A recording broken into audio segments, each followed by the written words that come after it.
Welcome to the Salmon Runs YouTube. Enjoy the video. You start by making sure you have a Google account and a secure connection. This minimizes interruptions while syncing. Once signed in, download Google Drive for desktop and run the installer. Follow prompts to grant system permissions. Make sure your computer has enough free disk space for the folders you plan to sync. After installation finishes, the app will prompt you to sign in and set basic preferences. Complete that to move on to syncing choices and folder selection. Once done with install, open Drive for desktop preferences and pick how you want files handled. Choose Stream to access files on demand without using much local space, or Mirror to keep full copies locally.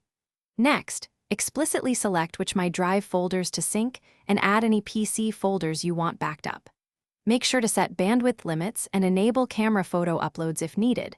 These settings optimize performance. Confirm folder locations and wait as the clients to finish. Verify that the drive icon in your system tray shows syncing or up to date. Open a test document from your synced folder, make a small edit, and watch it propagate to the web interface. This confirms two-way sync.